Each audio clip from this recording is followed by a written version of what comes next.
Hello everyone, welcome to my video. Today I am going to show you how the float proper works in CSA. We will look at three examples: float none, float left and float right.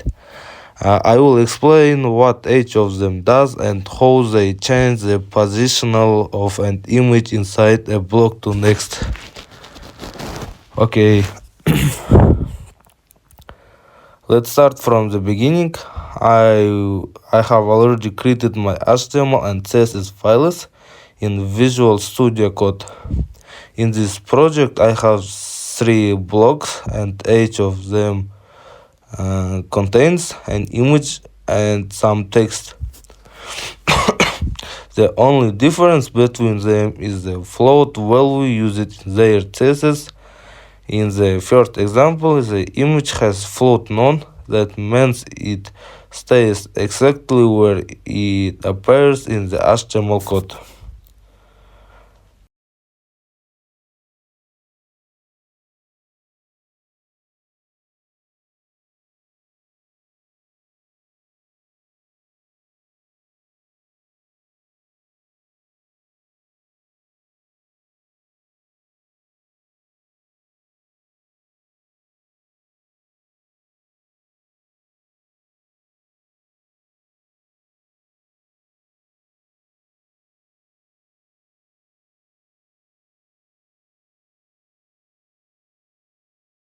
Um,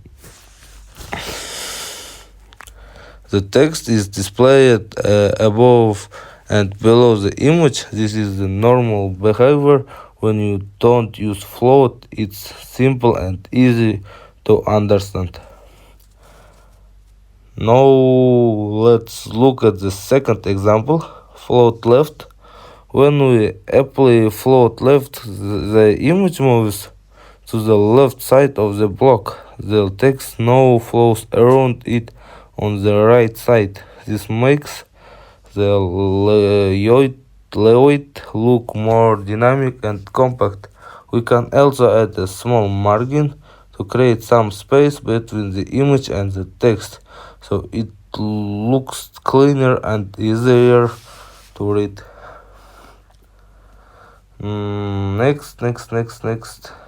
Next, we have float right. As you meet quest, this one does the opposite. The image moves to the right side and the text wraps around it on the left.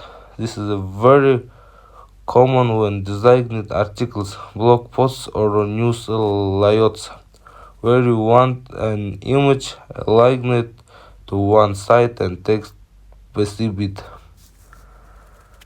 So basically, the float property allows you to position an element like an image or a small box to the left of right side of its container, while letting the text or other elements wrap around it. It's a simple but powerful way to control how content flows on a web page. Let's talk a bit more about how it actually works behind the scenes. When you float an element, it's taken out of the normal document flow. That means often elements don't behave as it if it's still in the same line. Instead, they wrap around it depending on how much space is available. If you float something to the left, it stays there until the container's edge, and all following content will try to fill the remaining space on the right. Uh,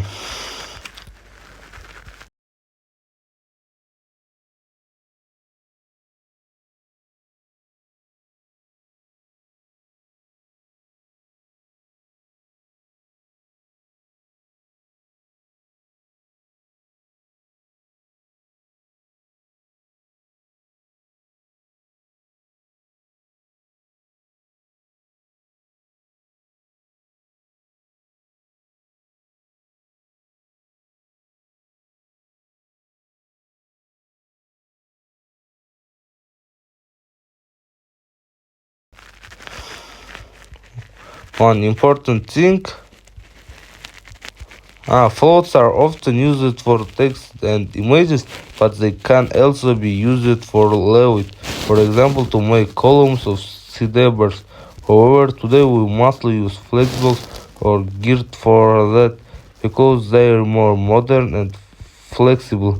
Still, understanding float is important because you will see it a lot in other websites and legacy code. One important thing to know is that when you use floats, sometimes the containers around floated elements can collapse. It loses its height because the floated elements are technically outside its flow. To fix that, developers often use something called a clear fix.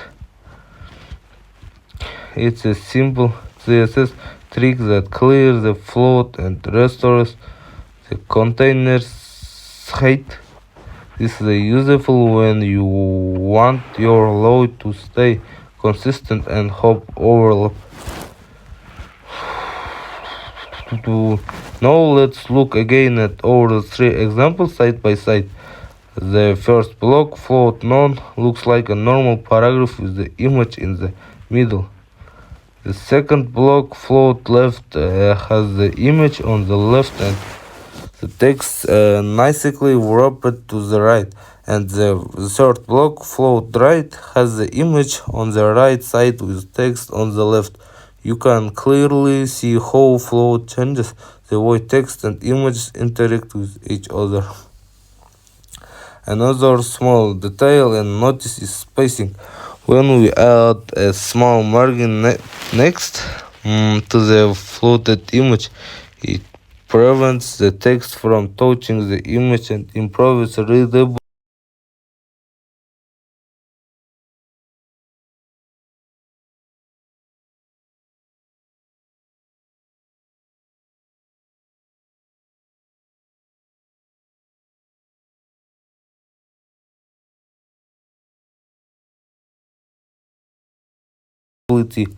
Without margins and text all stick too close to the image and look messy. So whenever you use float, it's a good idea to include a bit of margin of the opposite side. Let's also talk about design balance. Using float on the left can draw attention to the start of a section, while float on the right can make the text feel more balanced or modern. Designers often use both styles in different parts of a page to create a nice flow and useful visual interest.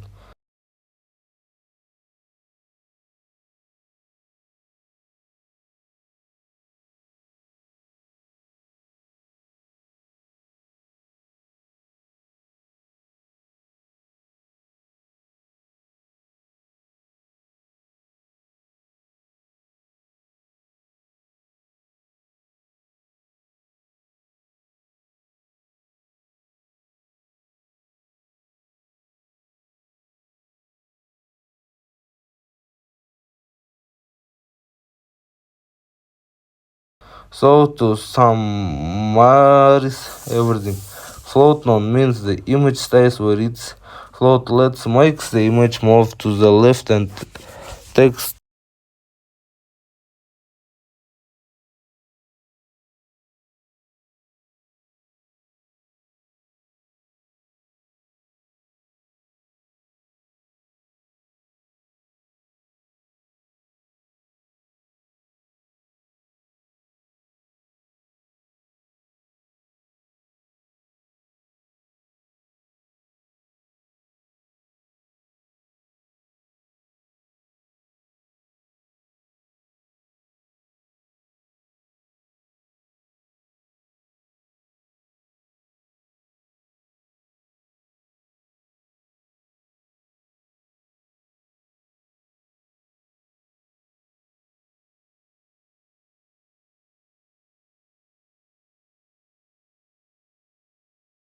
flows on the right. Float right makes the image move to the right and text flows on the left. It's all about positioning and text wrapping. Mm,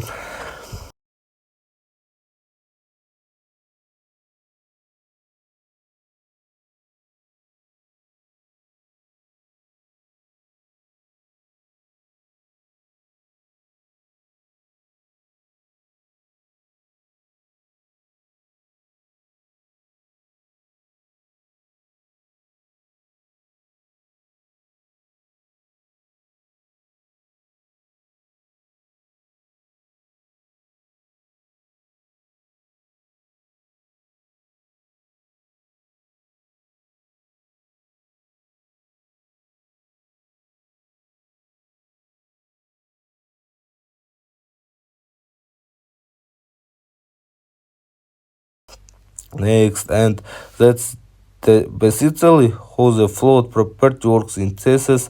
Even though it's one of the older light techniques, it's still an essential part of web design knowledge. Knowing, knowing how it behaves helps you understand the flow of elements on a page and gives you better control when styling your layouts. Thank you so much for watching this video. If you found helpful, don't forget to give it a thumbs up and subscribe for my web development tutorials. In the next video we will talk about Clear, Flexbox and Grid.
So stay tuned for that.